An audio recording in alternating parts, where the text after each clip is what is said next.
பெரிய முடியாக இருந்தாலும் அதை பாதுகாத்து வச்சுக்கிறது அவ்வளோ சுலபம் இல்லை. அப்படி தான் எனக்கும் 2 இயர்ஸ்க்கு முன்னாடி பயங்கரமாக ஹேர் லாஸ் ஆச்சு. நிறைய ஹேர் ஆயில் ட்ரை பண்ணி பார்த்தேன், யூஸ் இல்லை. தோட்டம் வச்சதுலேருந்து தோட்டத்துலேருந்து சின்ன சின்ன மூலிகை செடிகள்லாம் வளர்க்க ஆரம்பித்தேன். அதுக்கப்புறம் அதிலேருந்து ஹேர் பேக் ரெடி பண்ணி போட ஆரம்பித்தேன். இப்போ முடி கொட்டுறது நிறையவே குறைஞ்சிடுச்சு. இது நீர் பிரம்மி. இந்த மூலிகையை உபயோகித்தா வழுக்க தலையில் கூட முடி வளரும்னு சித்தர்களோட குறிப்புகளில் இருக்குது. இந்த நீர் பிரம்மியை பருப்பிட்டு கடைஞ்சி கூட்டாக எடுத்துக்கிறது மூலயமா ஞாபக சக்தியை அதிகரிக்கும், உடலை குளிர்ச்சியாகவும் வச்சுக்கும். இது செம்பருத்தி.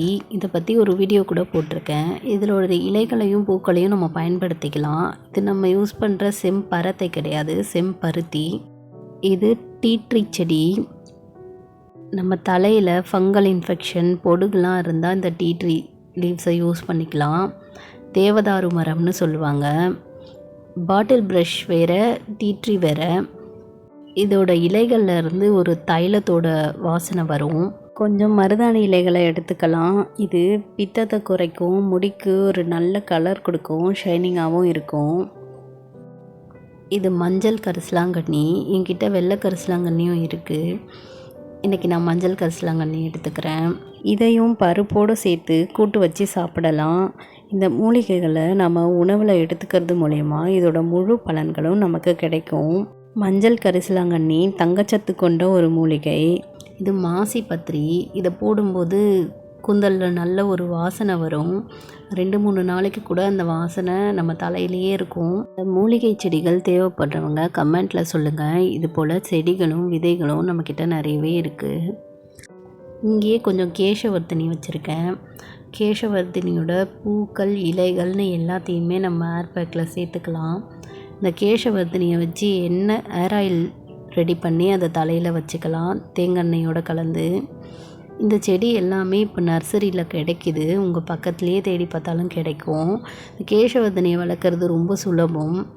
ஃபேஸ் பேக், ஹேர் பேக் எல்லாத்துலேயுமே இந்த திருநீற்று பச்சிலையே நான் சேர்த்துடுவேன். இதோட வாசனை மட்டும் இல்லை, இதுக்கு அவ்வளோ பெனிஃபிட்ஸ் இருக்குது. இதை பற்றி நம்ம ஒரு தனி வீடியோவே கொடுக்கலாம். நம்ம போகும்போது இந்த செடியை உரசிட்டு போனாலே அப்படி ஒரு வாசனை இருக்கும். காய்ச்சல், முகப்பருன்னு எல்லாத்துக்குமே இந்த இலைகளை அரைச்சி பயன்படுத்திக்கலாம். இதில் நிறைய ஆன்டி ஆக்சிடென்ட்ஸ் இருக்குது. அப்புறம் தும்பை. இந்த தும்பையை மறக்காமல் சேர்த்துக்கோங்க.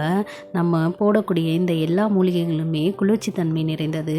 இந்த மூலிகையால் நமக்கு தலையில் நீர் கோர்த்தல், தலைபாரம் இதெல்லாம் ஏற்படும். அதை சரி செய்ய இந்த தும்பையை பூக்களோடு சேர்த்துக்கோங்க. அடிக்கடி சளிப்பு இருக்கிறவங்க மாதம் 1 முறை இதை பயன்படுத்துங்க. இந்த தும்பை, நீர் பிரம்மி, மஞ்சள் கரிசலாங்கண்ணி, வல்லாரை இது எல்லாத்தையும் உங்கள் உணவில் சேர்த்துக்கிட்டே வாங்க. அதோட திருநீற்று பச்சிலையும் அடிக்கடி பயன்படுத்துங்க. ஹேர் பேக், இந்த ஹேர் ஆயிலெலாம் கூட ஒரு 30% தான் உங்களோட முடி வளர்ச்சிக்கும் மேலே ப்ரொடெக்ஷனுக்கும் ஹெல்ப் பண்ணும். ஆனால் நீங்கள் சாப்பிட போகிற இந்த கீரைகளால் உங்கள் முடி மட்டும் இல்லாமல் உடலும் நல்லா ஆரோக்கியமாக இருக்கும். உடல் ஆரோக்கியமாக இருந்தால் தான் முடி நல்லா வளரும். இதை ஞாபகத்தில் வச்சுக்கோங்க. எனக்கு ஹேர் லாஸ் ஆனப்போ நான் ஃபாலோ பண்ணதை தான் உங்ககிட்ட சொல்கிறேன். இது போல் அரிய மூலிகைகளையும் அதோட பயன்களையும் பற்றி தெரிஞ்சுக்க மறக்காமல் நம்ம சேனலை சப்ஸ்கிரைப் பண்ணிக்கோங்க. தேங்க்யூ.